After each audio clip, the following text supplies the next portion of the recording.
എല്ലാവർക്കും അജിന്ത്യ പ്രസാദ് ഫാമിലി വ്ളോഗ്സിലേക്ക് സ്വാഗതം. രാവിലെ ഞാൻ അമ്പലത്തിലൊക്കെ പോയി വന്നു.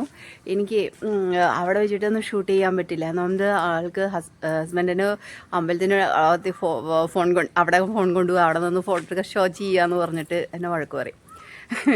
ആ കാരണം ഞാൻ ഇന്ന് തിരുവാതിരയാണല്ലോ, അപ്പം ഒന്ന് സെറ്റ് മുണ്ടൊക്കെ എടുത്ത് ഒന്ന് ഒരുങ്ങിക്കിട്ട് ഒക്കെ അമ്പലത്തിലേക്ക് പോയി തിരിച്ചു വന്നു.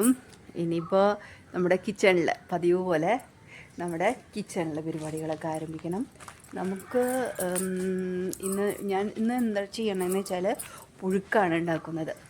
പുഴുക്ക് വയ്ക്കുന്നുണ്ട്, കൂവ പായസം വയ്ക്കുന്നുണ്ട്. പിന്നെ ഞങ്ങൾ ഗോതമ്പ് കഴിക്കാത്തത് കൊണ്ട് ഗോതമ്പ് ഞാൻ ഉപയോഗിക്കുന്നില്ല. അപ്പോൾ ഞാൻ റൈസ് തന്നെയാണ് ഉപയോഗിക്കുന്നത്. അപ്പോൾ അതായത് നമ്മൾ തിരുവാതിര എടുക്കുന്നു എന്ന് പറഞ്ഞാൽ ഗോതമ്പൊന്നും കഴിക്കില്ല, റൈസ് കഴിച്ചിട്ട് പുഴുക്കും പിന്നെ അതുപോലെ കൂവ പായസവും കഴിച്ച് വ്രതം എടുക്കുന്നു, അത്രമാത്രം. നോണൊന്നും കഴിക്കില്ല, ഇന്നത്തെ ദിവസം നോണൊന്നും കഴിക്കില്ല. സന്തോഷമായിട്ട് ഹാപ്പി ആയിട്ടിരിക്കും. അപ്പോൾ നിങ്ങളെല്ലാവരും ഹാപ്പി ആയിട്ട് ഇരിക്കുക. Good morning friends. ഞാനേ കൂവ പായസത്തിനുള്ളതൊക്കെ ഒന്ന് റെഡിയാക്കാണ്. കൂവ പായസത്തിന് കൂവപ്പൊടി ഒന്ന് നന്നായിട്ടൊന്ന് കലക്കി റെഡിയാക്കി നമുക്ക് അതിന് ശേഷമാണ് ഗ്യാസൊക്കെ കത്തിക്കാം. ഇതൊന്ന് റെഡി ആയിട്ടുണ്ട്, ഒന്ന് കലക്കി റെഡിയാക്കിയിട്ടുണ്ട്. നല്ല പോലെ ഒന്ന് കുറുകി വരണമല്ലോ, അപ്പം അതിന് വേണ്ടിയിട്ടുള്ളതൊക്കെ അങ്ങനെ ചെയ്യാം. ഞാൻ പിന്നെ ഇനി ഇതിലേക്ക് നാളികേരമാണ് ചേർക്കണത്. കുറച്ച് നെയ്യ്, അവസാനം നെയ്യ് ചേർക്കും. ശരിയാവില്ല, പുഴുക്കത്തി കാര്യമായിട്ട് തന്നെ വേണമല്ലോ. അപ്പോൾ നമുക്കത് ചെയ്യാം. ഇനി ഇതിലേക്ക് കായ, മത്തങ്ങ ചേർത്തു.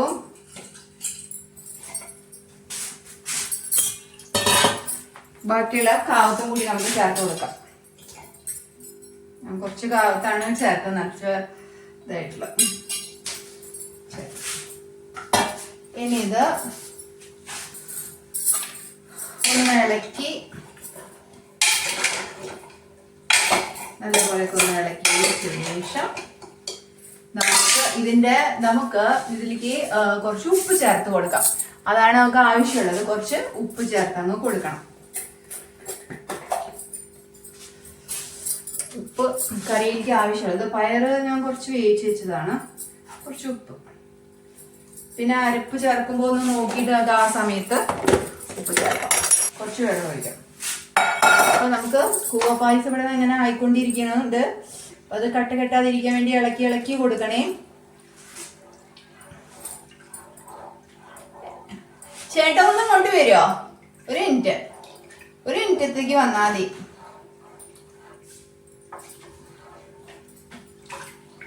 ഇതൊന്ന് അപ്പുറത്തേക്ക് വാ. ഞാനിത് ഒരു കുക്കർ ഒന്ന് വേവിക്കാനായിട്ട് വെക്കട്ടെ.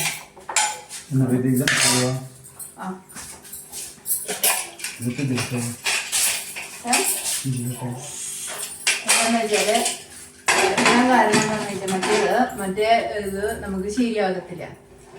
എന്താ പറയാ, നമുക്കത് ശരിയായില്ലായിരുന്നില്ല. അതുകൊണ്ടാണ് മറ്റേ നമ്മുടെ കയ്യിൽ വേറെ പാത്രമില്ല.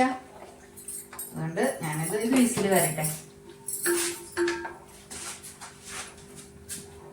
ഇനി കുഴപ്പമില്ല, ഇനി നമുക്കത് റെഡി ആയിക്കൊണ്ടിരിക്കാം. കുറച്ച് മധുരം ആയിക്കോട്ടെ എന്ന് വിചാരിച്ചിട്ട്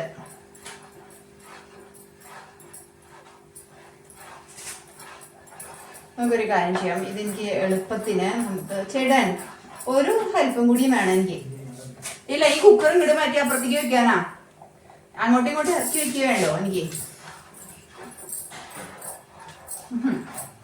വിളിച്ചു കഴിഞ്ഞാൽ അപ്പൊ തന്നെ വരും. അങ്ങനെ ഹെൽപ്പൊക്കെ ഉള്ള ആളാണ്. അല്ലെങ്കിൽ പിന്നെ കാര്യങ്ങൾ നടക്കില്ലല്ലോ അല്ലെ. ഈ കുക്കർ എടുത്തിട്ട് ഇപ്പുറത്തേക്ക് വെച്ചാൽ രണ്ട് സൈഡ് പോയി.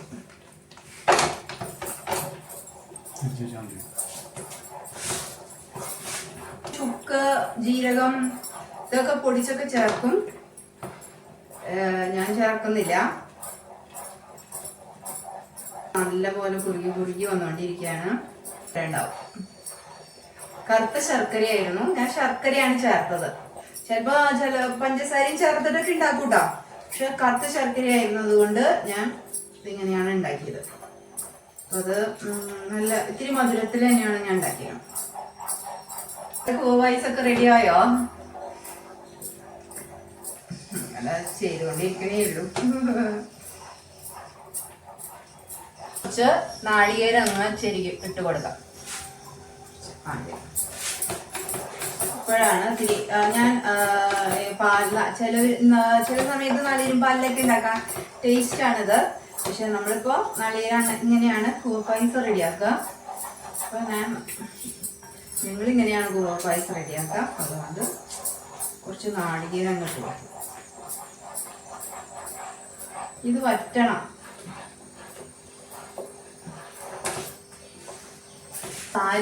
സെറ്റുമുണ്ടോ സാരിയോ ഒന്നും എടുത്തിട്ട് ഇതുവരെ കിച്ചണിൽ കയറി പണികളൊന്നും ചെയ്തിട്ടില്ല. ഇതിപ്പോ നമ്മളൊരു ചാനൽ തുടങ്ങി, പിന്നെ തിരുവാതിരയൊക്കെ ആയിട്ട് ഇങ്ങനെ വന്നത് കൊണ്ട് നമ്മള് അങ്ങനെ ഞാൻ ചെയ്തതാണ്. അല്ലെങ്കിൽ നമ്മള് സെറ്റുമുണ്ട് കൊടുക്കുക, അല്ലെങ്കിൽ സാരി കൊടുക്കുന്നില്ലെങ്കിൽ കല്യാണത്തിന് പോകും, അല്ലെങ്കിൽ അമ്പലത്തില് പോകും. ഇതിനപ്പുറത്തേക്ക് ഒരു പണികളൊന്നും നമ്മള് ഒറ്റ പണി വീട്ടില്ല. അത് വന്നു കഴിഞ്ഞാൽ അപ്പൊ തന്നെ നമ്മളത് മാറിയിട്ട് നമ്മള് വീട്ടിൽ ഡ്രസ് ഇട്ട് നടക്കും. ഇങ്ങനെ പണികളെടുക്കണതൊന്നുമില്ല. ഈ സെറ്റുമുണ്ട് നമ്മളുടെ തൃശ്ശൂരിലെ ടൗണില് ഓണച്ചന്ത എന്ന് പറഞ്ഞിട്ട് ഒരു പരിപാടിയുണ്ട്. അപ്പൊ അന്ന് നമുക്ക് ഭയങ്കര റേറ്റ് കുറവിനൊക്കെ സെറ്റുമുണ്ടുകൾ കിട്ടും. അപ്പൊ അങ്ങനെയുള്ള സെറ്റുമുണ്ടാണ് ഈ സെറ്റുമുണ്ട് കേട്ടോ. അപ്പൊ നമ്മള് എന്താ പറയാ, അപ്പൊ അന്നത്തെ ഒരു ദിവസം അപ്പൊ നമുക്ക് അന്നത്തെ ഫുള്ള് നമ്മൾ കൊടുത്തൊക്കെ നടക്കുമ്പോ വില കുറഞ്ഞ സെറ്റുമുണ്ടുകളാണ് ഇപ്പോഴും നമുക്ക് നല്ലത്. കാണാനും ഷോ ഉണ്ടാവും ആ സമയത്ത്. അപ്പൊ ഈ ഓണത്തിന് നമുക്ക് എടുത്തതാ. ഞാൻ എന്നിട്ട് കൊടുത്തിട്ടുണ്ടായിരുന്നില്ല. വെച്ചിട്ട് ഒരു ദിവസം ഞാൻ ഇങ്ങനെ വെയിലൊക്കെ കൊള്ളിക്കും. എല്ലാ ഡ്രസ്സുകളും ഇങ്ങനെ എടുത്ത വെയിലത്തിടാറുണ്ട്. അപ്പൊ ഒരു പ്രാവശ്യം ഇങ്ങനെ വെയിലത്തിട്ടപ്പോ അന്ന് മഴ ചാറി. ആ സംഭവത്തില് ഇതുമൊക്കെ എല്ലാ മഴ കൊണ്ടു ഇങ്ങനെ. അതിനുശേഷം ഞാൻ പിന്നെ ഡ്രൈ ക്ലീനിങ്ങും കൊടുത്തിട്ടുണ്ടായിരുന്നില്ല. കാരണം കുറെ സെറ്റുമുണ്ട് സാരികളുണ്ടല്ലോ. അപ്പൊ അത് ഞാൻ വീണ്ടും ഉണക്കി എടുത്ത് അങ്ങനെ മാറ്റി വെച്ചു. പക്ഷെ അതിന് മഴത്തുള്ളി വീണ അവിടത്തൊക്കെ ഇങ്ങനെ ഒരു മഞ്ഞ കളറൊക്കെ വന്നിട്ടുണ്ട്. നല്ല ചൂടുണ്ട് കേട്ടോ. ഇങ്ങനെ ഒരു സുഖം കൂടി ഉണ്ട്. തുടയ്ക്കാം മുഖം.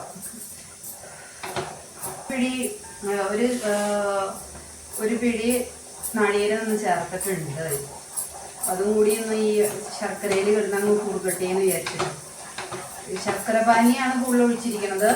അധികം വെള്ളത്തിലല്ല. നമുക്ക് അല്ലെങ്കിൽ ആദ്യം നമ്മൾ പഞ്ചസാര വെള്ളത്തിൽ കലക്കി അതിലും നമുക്ക് ഇങ്ങനെ കൂവ പായസം റെഡിയാക്കാം. റെഡിയായിട്ട് വെക്കണം കേട്ടോ കൂവ പായസം. ഞാൻ ഗോതമ്പ് കഴിക്കില്ല എന്ന് പറഞ്ഞത് എന്തുകൊണ്ടാണെന്ന് വെച്ചാല് എന്താണെന്ന് വെച്ചാല് എനിക്ക് ഈ നമ്മള് ഹോർമോൺ ചേഞ്ചസ് ഒക്കെ വരുമല്ലോ നമുക്ക്. അപ്പോ ഇങ്ങനെ ഡോക്ടർ പറഞ്ഞിട്ടുണ്ട് എന്നോട് ഗോതമ്പ്, മൈദ ഈ വക ഐറ്റംസ് ഒക്കെ കുറയ്ക്കാൻ പറഞ്ഞിട്ടുണ്ട്. ഇതൊക്കെ നമ്മൾ ചേർത്തിട്ടുണ്ട്. പിന്നെ കൂർക്ക, മത്തങ്ങ, നേന്ത്രക്കായ, പയർ, ഇങ്ങനെ 8 നമ്മൾ ചേർത്തിട്ടുണ്ട്. ഉരുളി ഉണ്ടായിരുന്നു, ഉരുളി. ആ ഉരുളി ഞാൻ ഇതേപോലെ എന്തോ കുക്ക് ചെയ്തിട്ട് ഇതേപോലെ അത് അടി പിടിച്ചു. നമ്മളിന്റെ സ്റ്റീലിന്റെ എന്തൊക്കെയാണ്.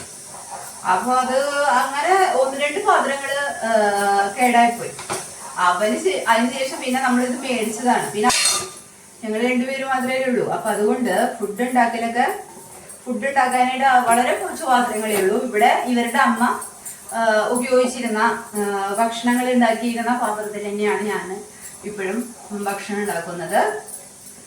കാരണം വേറെ പാത്രങ്ങളൊന്നും നമ്മൾ അങ്ങനെ വാങ്ങിച്ചിട്ടില്ല. 1-2 അടക്കുകളൊക്കെ മേടിച്ചിട്ടുണ്ട്. എല്ലാം ഉണ്ടായിരുന്നു ഇവിടെ. പിന്നെ വേറെ ഒന്നും നമ്മൾ മേടിച്ചിട്ടില്ല. പിന്നെ പഴകുമ്പോ ഒരു വ്യത്യാസം വരൂല. അങ്ങനത്തെ ചില പാത്രങ്ങളൊക്കെ നമ്മൾ മാറ്റിയിട്ട് നമ്മൾ വേറെ മേടിച്ചിട്ടുണ്ടെന്നല്ലാതെ അങ്ങനെ ഒരുപാട് ഇപ്പൊ എല്ലാം ഇങ്ങനെ ഒരു പാത്രം മേടിച്ചപ്പോ ഇതിൽ തന്നെയാണ് ഞാൻ ഉണ്ടാക്കുന്നത്. ഇവരുടെ അമ്മ തന്നെ ഉണ്ടാക്കി നന്നായിട്ട് വിയർക്കണിട്ട് കേട്ടോ. കാരണം ഇത് ഇത്തിരി ചൂട് കൂടി നമ്മൾ കുക്ക് ചെയ്യുമ്പോൾ ഫുൾ ടൈം ആ പാത്രത്തിലാക്കി വെച്ച് നമ്മൾ അങ്ങ് നീങ്ങുകയൊക്കെ ചെയ്യുമല്ലോ. ഇതിപ്പോൾ ഇവിടെ തന്നെ ഇങ്ങനെ നിൽക്കണ കാരണം നല്ല പുഴുക്കത്തിലാണ്. അമ്പലത്തിലൊക്കെ നല്ല തിരക്കായിരുന്നു അല്ലേ, നല്ല രസമായിരുന്നു. പണ്ടൊക്കെ നമുക്ക് അമ്പലത്തിൽ പോയിട്ട് നമ്മൾ വരുമ്പോഴേക്കും അമ്മ പുഴുക്കൊക്കെ റെഡിയാക്കി വെച്ചിട്ടുണ്ടോ. അതൊക്കെ ഒരു കാലല്ലേ. പിന്നെ പറഞ്ഞു കേട്ടിട്ടേ ഉള്ളൂ ഞാൻ ഈ തിരുവാതിരക്ക് ഇങ്ങനെ പാതിരക്ക് കുളിക്കാൻ പോകും എന്നൊക്കെ അങ്ങനെയൊക്കെ കേട്ടുള്ളൂ. നമ്മളൊന്നും ചെയ്തിട്ടില്ല കേട്ടോ, അങ്ങനത്തെ പരിപാടികളൊന്നുമില്ല. ഞാൻ കണ്ടിട്ടുമില്ല. രാവിലെ എല്ലാവരും എണീറ്റ് കുളിച്ച് അമ്പലത്തിൽ പോകും, ഇതുപോലെ പുഴുക്കൊക്കെ കഴിക്കും, പിന്നെ നാമം ജപിക്കും.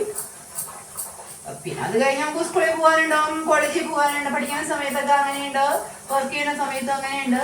പിന്നെ അതല്ലാതെ നമ്മളിങ്ങനെ ഫുൾ ടൈം പണ്ട് വ്രതൊക്കെ എടുക്കാറുണ്ട് കേട്ടോ, തിരുവാതിര വ്രതൊക്കെ എടുക്കാറുണ്ട്. അന്ന് അരിയാഹാരം ഒന്നും കഴിക്കാണ്ടൊക്കെ വ്രതം എടുക്കാറുണ്ട്.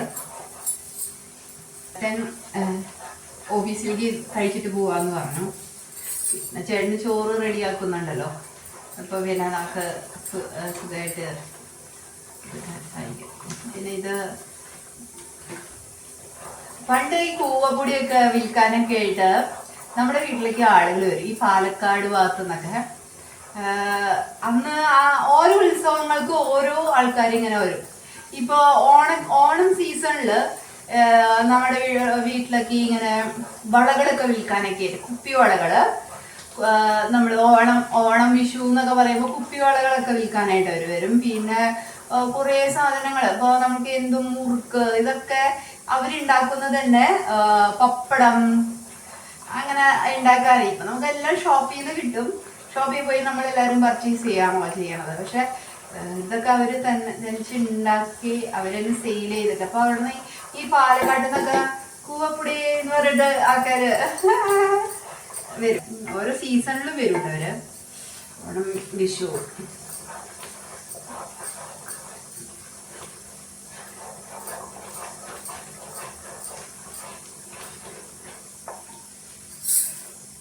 കൈ കാണിച്ചോട്ടാ.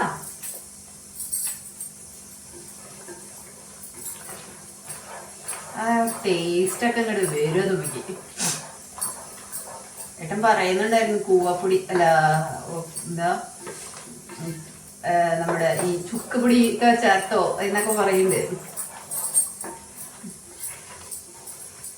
ഞാൻ ചേർക്കാറില്ല. എനിക്ക് ഈ ചുക്കുപൊടിയുടെ മണം എനിക്ക് വലിയ താല്പര്യമില്ല, അതുകൊണ്ടാണ് കേട്ടോ ഞാൻ ചേർക്കാത്തത്. എനിക്കിതിനെ കണക്ക് അറിയണ്ടായിരുന്നില്ല സത്യം പറഞ്ഞാല്. കൂവപ്പൊടി പെട്ടെന്ന് വെള്ളം ഇത്തിരി അങ്ങനെ ചേർത്ത് പോയി. പിന്നെ അതങ്ങോട്ട് റെഡി ആയിട്ട് വരണ്ടേ, പെട്ടെന്ന് കൈ തെറ്റുമല്ലോ. ഓർത്തില്ല പെട്ടെന്ന്. സാധാരണ ഇതിനേക്കാളും വെള്ളം ചിലപ്പോൾ മണ്ടൊക്കെ വെക്കാറുണ്ട്. എന്നിട്ട് ചേട്ടാ അത് വെള്ളം വറ്റിടുന്നില്ല എന്നൊക്കെ പറഞ്ഞിട്ട് അങ്ങനെയൊക്കെ പറഞ്ഞിട്ടാണ് ഇത്തിരിയും കൂടി ഒന്ന് ഡ്രൈ ആവാനുണ്ട്. ഇനി നമുക്ക് ഇതൊരു പാത്രത്തിലേക്ക് കയ്യോടെ പകർത്തി വെക്കാം. നമുക്ക് ഈ പാത്രത്തിന്റെ ആവശ്യമുണ്ട്, അതുകൊണ്ട് അപ്പൊ നമുക്ക് ഇതൊന്ന് റെഡിയാക്കാം. അങ്ങനെ കൂവപ്പായസം റെഡിയായി കണ്ടോ. നമുക്ക് കൂട്ട് തയ്യാറാക്കി, നാളികേരം കൂട്ട് ഇതിലേക്ക് കൊടുക്കാം. ഞാൻ എന്നിട്ട് ഈ കുക്കറിൽ അരി വെച്ചു കേട്ടോ. കുറച്ച് ആവശ്യത്തിൽ കുറച്ച് വെളിച്ചെണ്ണ നന്നായിട്ട് എടുത്ത് ഗ്യാസ് ഓഫ് ചെയ്ത് ഇത് മൂടി വെക്കാം. കഴിക്കാറായിട്ടോ. ഇഷ്ടമായോ നിങ്ങൾക്ക് ഇത് കൂവപ്പായസം? പപ്പടവും പുഴുക്കും ഇഷ്ടമായോ?